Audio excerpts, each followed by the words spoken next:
kilala mo si Pacquiao? Sabi niya, siyempre ka ako, Pilipino ko eh. Kaya kapag nakita kong parang may nagdudugo yung kanyang kilay, ako naaawa sa kanya eh. Kasi alam ko, mabuting tao naman siya dahil yung kanyang pinapanalunan, may mga binibigyan siyang mahirap, binibigyan niya pa ng bahay eh.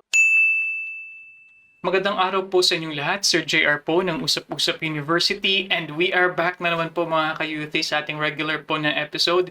Kung kayo po ay baguhan o tuloy po kayo sa atin pong channel. Ang ginagawa po natin dito, nanonood tayo ng mga religious discussions, mga preachings, mga expositions, and for this episode mga ka-youthie, ating papanoorin actually ang a little bit of a compilation dahil actually 3 videos lang po ito. Ito po ay patungkol, well, in a way related sa very big po na global sports event po na nangyari ngayon pong araw ng linggo. Ito nga po yung labanan. Professional bout between Mike Tyson and Jake Paul, and syempre yung iba po umaasa na baka pwede pang manalo ang isang matanda. Retired na actually, na bumalik lang nga si Mike Tyson para sa isang professional bout, pero syempre nanaig pa rin yung mas bata, 27-year-old lang kasing kalaban niya. And Tyson is what? Almost 60 years old if I'm not mistaken. But anyway, so it brings us the question mga ka-youthie. Ang pag-aaral ba ng boxing, ng pakikipaglaban, martial arts, self-defense, biblically speaking, will that be fine? Before we continue, gusto ko lang pong pasalamatan na atin pong mga subscribers. We have more than 156,000 subscribers na po, kaya maraming salamat po talaga sa inyo pong suporta and sa mga abangers po natin. Ano po, sa akin pong background po sa pag-analisa, ako po ay dating university debater mula po sa MSU IIT sa loob po ng 3 taon. Ako rin po ay nagdebate sa ABS-CBN News Channel at ako ay member ng isang international public speaking organization ng Toastmasters International. Ay, bago ko po pala makalimutan, paalala ha, hindi po ako pastor, hindi po ako mangaral, isa lamang po akong hamak po na video reactor. At dahil hindi po ako member ng Church of God, please expect po na maaari pong mag-agree ako, maaari din pong hindi ako mag-agree sa atin pong mga videos. Dahil fair reactor lamang po tayo, hindi po ako nag-endorse ng mga particular na reliyon o nagsasabi na huwag kayong umanap sa isang particular na reliyon mga ka-youthie. And kung lahat po niyan ay maliwanag na po, let us watch this video together. Sabayan niyo po ako. Let's go. Ang ating katawan ay iniingatan ng Diyos. Hindi tayo ang makapag-iingat ng ating katawan. Ang ating katawan, iniingatan ng Diyos. 5:23 ng unang Tesalonika. At pagkabanalin kayong lubos ng Diyos din ng kapayapaan, at ang inyong espiritu at kaluluwa at katawan ay ingatang buo na walang kapintasan sa pagparito ng ating Panginoong Hesukristo. Tapat yaong sa inyo'y tumatawag, nagagawa rin naman nito. Ang tumatawag ang Diyos, kaya siya ang gagawa nito. Alin ang gagawin niya? Iingatan niyang buo ang ating katawan, kaluluwa at espiritu. So, yung 3 essence ng ating being, ang Diyos ang nag-iingat nun. Kaya lang, ang utos sa atin, huwag nating gagamitin yung ating katawan sa kasalanan. Basahin natin ang 6 ng Roma, versikulo 13. At huwag din naman ninyong ihandog ang inyong mga sangkap sa kasalanan na pinakakasangkapan ng kalikuan. Huwag ninyo ikang ihandog ang inyong mga sangkap sa kasalanan na pinakakasangkapan ng kalikuan. Ano ba yung sangkap na tinutukoy na huwag nating ihahandog sa kasalanan na kasangkapan ng kalikuan? Kung pupunta muna tayo sandali sa 12:1, kapatid na Daniel. Kaya nga, mga kapatid, ipinamamanhik ko sa inyo, alang-alang sa mga kahabagan ng Diyos, na inyong iharap ang inyong mga katawan na isang haing buhay, banal, na kaaya-aya sa Diyos, na siya inyong katampatang paglilingkod espiritual. Utos yun, yung paghahandog natin ng ating katawan na parang haing buhay, banal, Living sacrifice. na kaaya-aya sa Diyos. Holy and acceptable to God.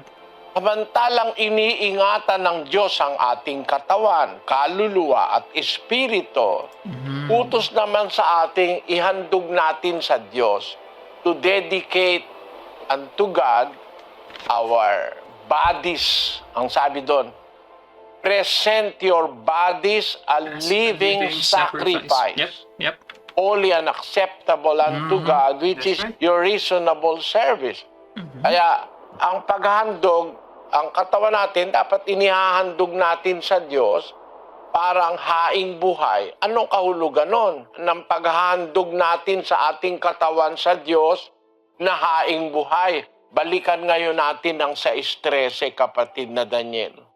At huwag din naman ninyong ihandog ang inyong mga sangkap sa kasalanan na pinakakasangkapan ng kalikuan, kundi ihandog ninyo ang inyong sarili sa Diyos, na tulad sa nangabuhay sa mga patay, at ang inyong mga sangkap na pinakakasangkapan ng katwiran sa Diyos. Dapat ihandog natin ang ating katawan, yung mga sangkap ng ating katawan, pinakakasangkapan ng katwiran ng Diyos.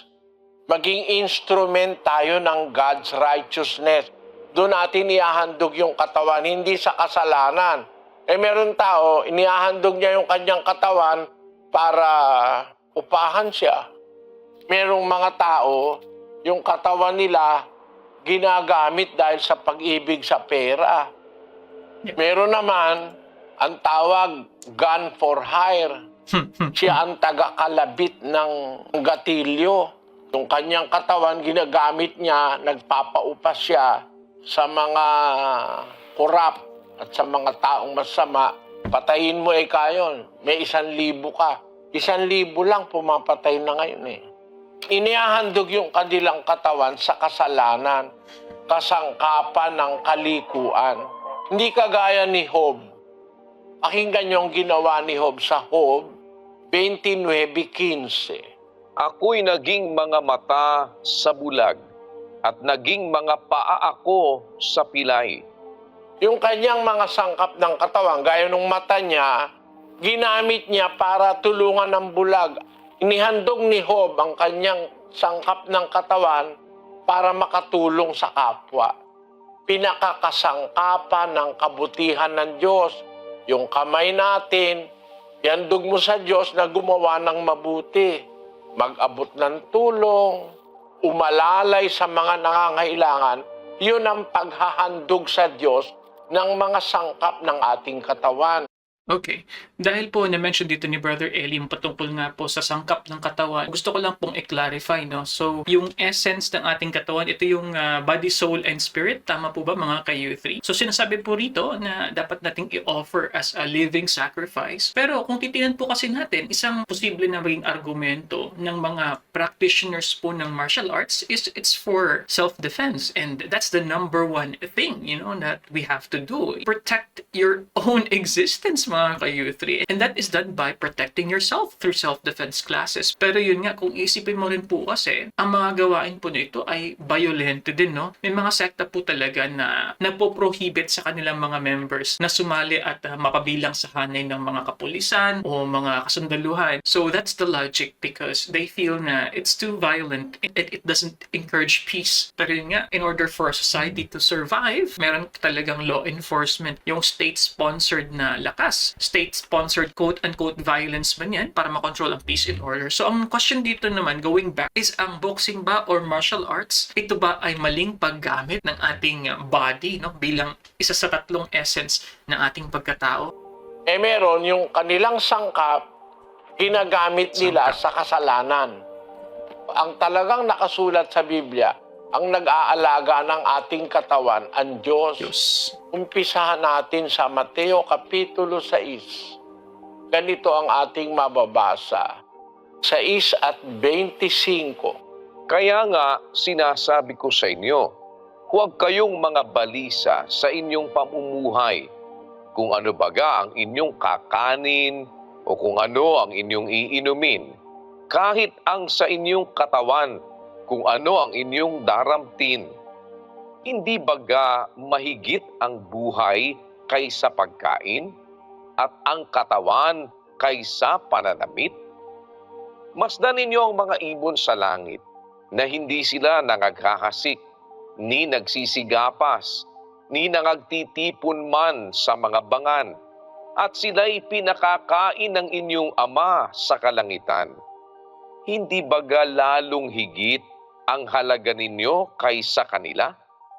At alin sa inyo ang sa pagkabalisa ay makapagdaragdag ng isang siko sa sukat ng kaniyang buhay? At tungkol sa pananamit, bakit kayo nangababalisa? Wariin ninyo ang mga liryo sa parang, kung paanong nagsisilaki, hindi nangagpapagal, ni nangagsusulid man.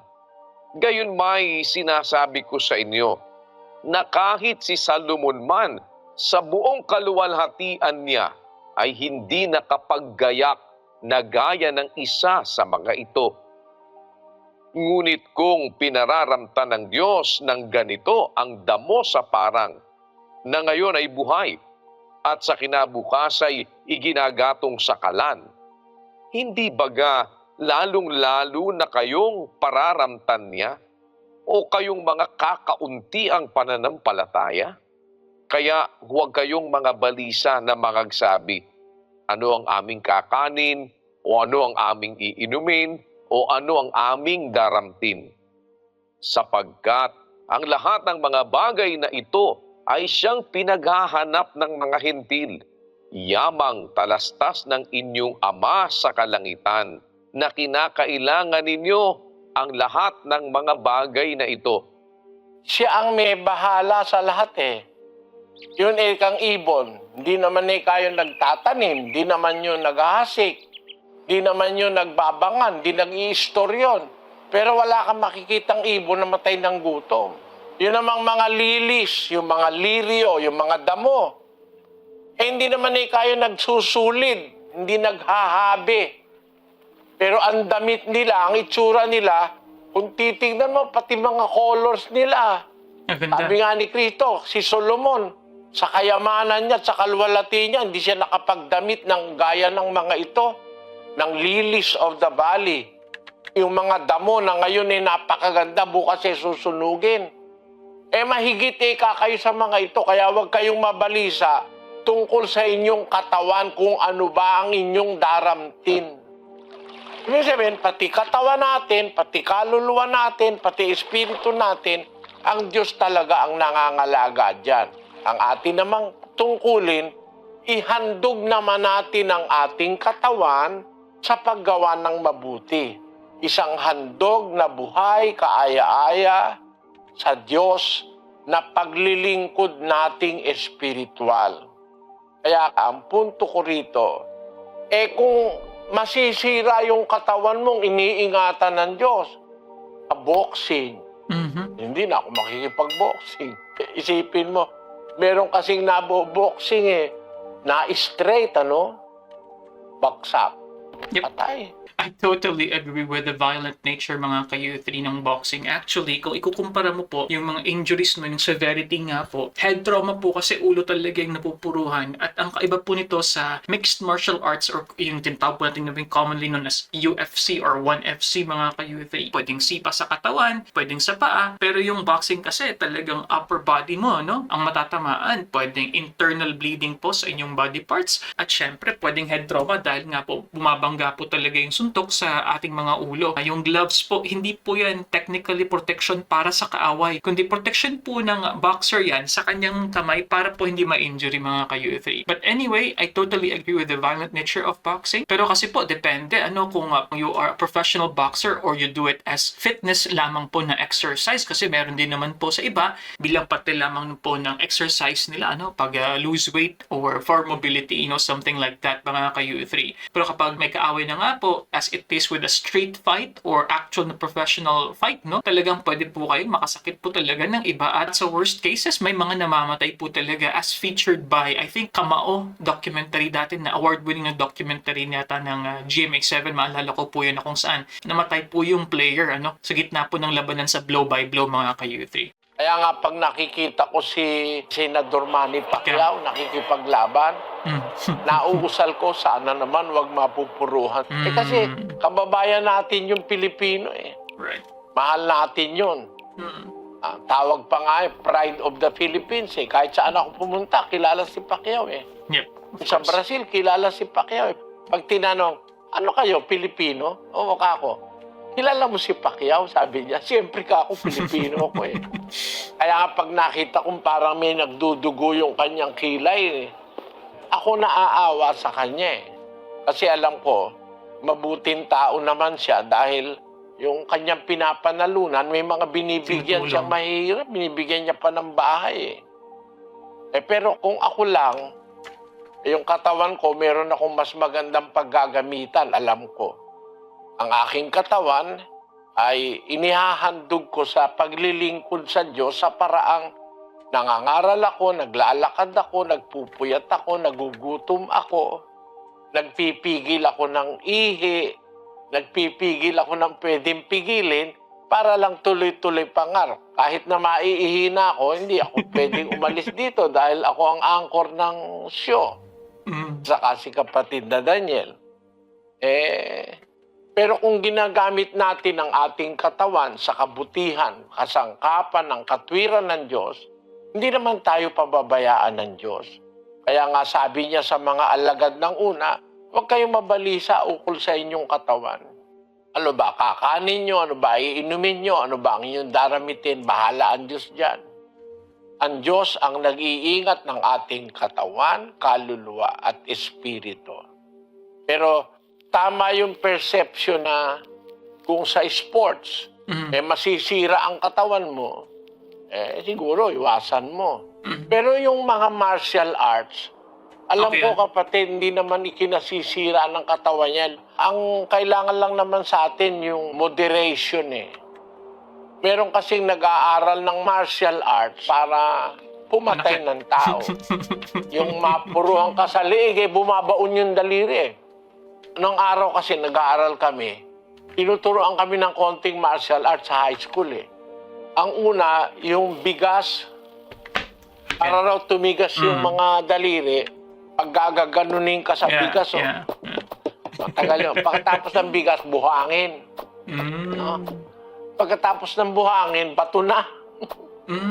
Naranasan ko yun eh, na sa high school eh. Pero, yung iba ginagamit, pag matibay na ikayang yung daliri, pag napuruhan mo sa liig, butas. No? Sabi ko, mahirap yata yun. Biro mo, yung kamay mo, pambubutas mo ng liig ng kapwa. O kaya pambabali mo yung kamay mo ng buto ng kapwa. Masama naman yun. Pero kung mag-aaral ka ng martial arts for self-defense, okay lang yun. Kasi ang tao naman, di naman masama sa Diyos na ipagtanggol mo ang iyong sarili dahil maraming ang masasama ngayon.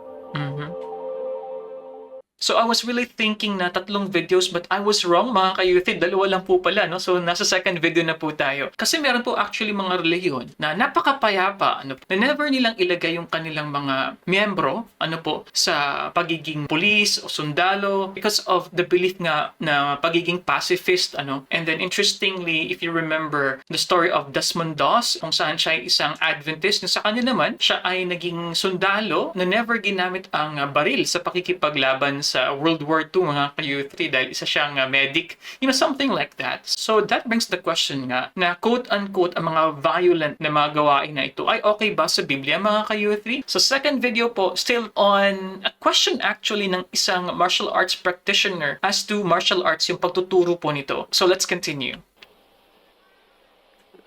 Una po, nagpapasalamat po ako at ako'y napasama doon sa pelikulang Isang Araw. Ako'y nagkaroon ng pagkakataon na makasama si Kuya Daniel. Ang tanong ko po, Brad Eli, 4 na pong taon na po ako nagpa-practice at nagtuturo ng martial arts. Hindi po, ito po ba'y na nagiging maganda o pangit sa pananampalataya o sa ating Panginoon, na isinishare ko yung paghawak ng patalim, pakikipaglaban, pagtatanggol sa sarili, at kung ikaw ay sukdo lang maaaring patayin ka na, tuturo mo kung paano ka gaganti or tatapusin yung laban para hindi ka masaktan. Ako po ba'y nagkakasala rito? Dapat ko po bang ipagpatuloy ito? Alam mo kapatid, ang sagot ko sa ganito. Merong isang kaso sa Court of Appeals. Ang tawag ng kaso, People versus Chua Hyong. Yon ay Court of Appeals Case 51 OG 1932. Ang sinasabi na pinakamagandang napansin ko doon sa case na yon, nakalagay doon sa decision ng mga judges ng Court of Appeals. Self-defense is man's inborn right. Of course. Yun ang sabi ng Court of Appeals. Pero in order to add something, sasabihin ko, self-defense is every living thing's inborn right. The ability to defend oneself against or an enemy came from the Lord. Binigyan niya yung pusit ng tinta para paghahabulin ng mga kakain sa kanya, bubuga siya ng tinta para maka-escape siya. Nilagyan niya yung kalabaw ng sungay para panlaban dun sa kanyang mga kaaway. Ganon din yung lahat ng mga bagay na may sungay, Yung skunk, binigyan niya yun ng amoy na masama para pagkakakainin siya, magre-release lang siya, mawawala ng gana yung leon na kakain sa kanya dahil ang baho ng skunk So every living thing meron siyang ability to defend himself or itself. Yung electric eel, pagkakakainin ng ibang mga laman dagat yon, maglalabas yun ng 240 volts ng electricity. Aba, mapaparalyze ka ngayon doon. Di ba? Ganun ang ibig kong sabihin. Ang ahas ganun din. Nagkakasala ba ahas pagka ipinagtatanggol niya yung sarili niya? To the extent na napatay niya tuloy yung tao? Kasi akala niya siya ay peperwisyoin, nagalit yung cobra, tumaas ang ulo. Nandura, patay ka ngayon nung spitting cobra. Self-defense niya yun Yung magturo ka ng self-defense sa kapwa-tao, kasi wala tayong kamandag. Hindi ka pwedeng mahagat na parang ahas. Wala ka rin namang pakpak para lumipad, parang ibon. Wala ka rin naman sungay parang kalabaw, Pero meron kang isip. Meron kang abilidad to defend yourself. Kung ang layon mo ng pagtuturo nito ay to teach people na makaiwas sa panganib, hindi para magsamantala at pumatay ng walang dahilan, wala kang kasalanan noon, kapatid. Sana naintindihan mo yung sagot ko. Maraming salamat po, Brad Eli. Ngayon hindi na po ako nag-aalala dahil nagsimula po akong mag-share ng aking nalalaman kay Kuya Daniel 2007 hanggang sa kasalukuyan. Nag-aalala po ako na nakapagdudulot ng hindi maganda yung kaalaman na isineshare ko na hanggang sa maggamit nga doon sa pelikulang Isang Araw. Sa ngayon, maluwag na yung aking kalooban. Maraming salamat po. Salamat din po kasi hanawa kayo ng Panginoon. Salamat sa Diyos, kausap ko kayo ngayon personally. Magkaroon naman kayo ng ideya of who I am. Naniniwala ako kayong nasa show business are intelligent people. Singers are intelligent people. Hindi basta tao ang mga nasa showbiz. Ang ibig ko bang sabihin, wag nating hahamakin yung mga nasa showbiz kasi mga intelihenteng tao sila na ipoportray nila ang iba't ibang mukha ng buhay. Had it not been for their talent, they cannot do that. Kaya hanga ko sa inyo, Okay mga ka-youth, so dyan po nagtatapos ang ating episode ngayon. Sure po ako sa mga comments po ng ating mga viewers po dyan po sa ating live chat, maging po sa ating pong comment section. Bitin! Ayan na naman po. But anyway, so it was quite short, no? Dalawang videos lang so far ang nakita natin about nga sa ideya ng martial arts, ability to hurt using our self-defense mechanism, kumbaga. Pero sinasabi ni Brother Eli, you have to use it wisely, dun lamang sa mga emergency situations, kasi nga po, it's an innate natin na right. Yung self-preservation nga po mga ka-youth. Although meron pong babala si Brother Eli, lalo na po sa boxing, which is very risky po talaga na sport. Posible po yung brain trauma po, yan po talaga ang pinakadelikado. May puputok po na ugat or madali po yung ating utak. Wala na po, pwede kang maparalisa, pwedeng syempre mamatay mga ka-youth. Ano po. But anyway, going back to the idea of self-defense, I think depende rin po kasi meron din po kasing mga filosofiya sa iba na practitioners po ng martial art na may kumbaga parang element of other na sect or religion. May ganun po. Kasi may mga tinatawag po tayo ng martial arts philosophies. Po. So meron po iba dyan. May elements ng mysticism. May mga rituals din po. So I think for a Christian, I guess, he has to choose well. Kasi in line with this, gusto ko din pong malaman, maybe in the future episodes that we would have, papaano po yung ideya po ng yoga. Dahil ang yoga po ay nakaangkla po sa paniniwala po ng mga sinaunang mga Indiano, po. Or maybe in other forms of martial arts that are East Asian in nature, mga ka-youth, mula sa China, mula sa kultura ng Budismo, ang iba naman siguro Hindu o Sikh, no? Most likely, some of these philosophies probably will not be in sync with Christianity, mga ka-youth. But anyway, ang isa sa mga gusto ko po sa pagsagot po ni Brother Eli sa first part kanina, yung pag-discuss niya nga po sa tatlong essence ng ating sarili, yung body, soul, at saka ng spirit, and we have to offer ourselves as living sacrifices unto God, mga ka-youth.